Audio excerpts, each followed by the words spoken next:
لو في مكان اتقفل من 20 سنة وبيقال إن المرضى اللي ماتوا فيه لسه صرخاتهم بتتسمع لحد النهاردة، لو في مبنى كله شبابيك متكسرة بس بالليل بينور كأنه شغال، تفتكر عندك الجرأة تدخله؟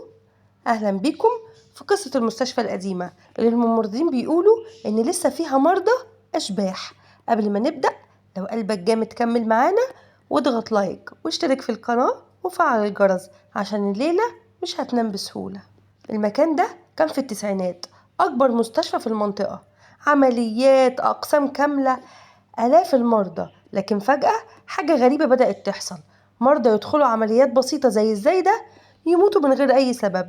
الأطباء نفسهم بقوا مرعوبين، الممرضين بيستقيلوا، وأخيرا صدر قرار إغلاق المستشفى إلى الأبد.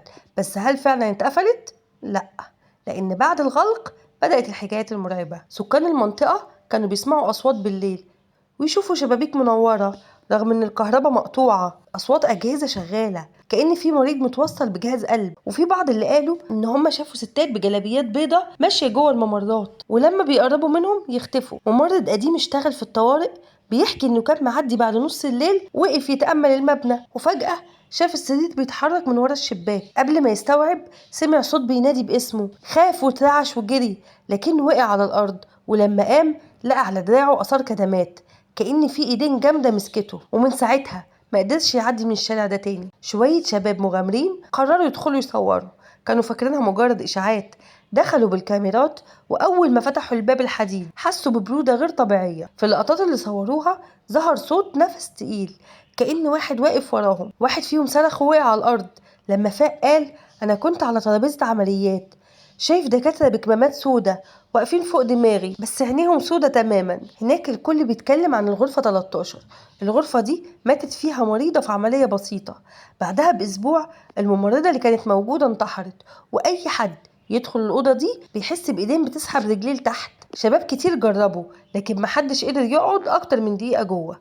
في اللي طلع بيعيط وفي اللي طلع على كرسي متحرك ومش قادر يمشي. أما بقى الحارس اللي اشتغل هناك بعد الإغلاق حكى حكاية غريبة، بيقول إنه كل ليلة كان بيشوف ممرضة واقفة عند البوابة لابسة بالطو أبيض طويل وشعرها مبلول دم، يقرب منها تختفي. لكن في مرة سمعها بوضوح بتقول لسه في مرضى جوه ما تسيبهمش لوحدهم. والأغرب إن أصوات الأجهزة لسه بتتسمع، تسجيلات حقيقية بتبين صوت أجهزة القلب حتى بعد ما اتأكدوا إن الكهرباء مقطوعة. مهندس كهرباء دخل بنفسه وقال جملة واحدة، المكان ده واقع بين عالمين، عالم الموتى وعالم الأحياء.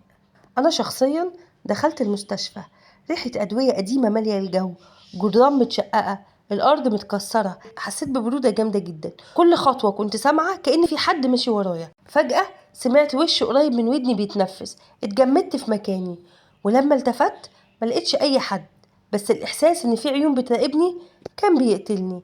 الناس في المنطقة بيقولوا إن المستشفى اتبنى فوق مقبرة قديمة. المرضى اللي ماتوا كانوا بيقولوا قبل موتهم إنهم شايفين ناس محاوطين سريرهم، ومن يومها اتسمى مستشفى الأشباح. واللي بيدخل جوه بعد نص الليل يسمع حد بينده باسمه، ولو رد مش بيخرج تاني.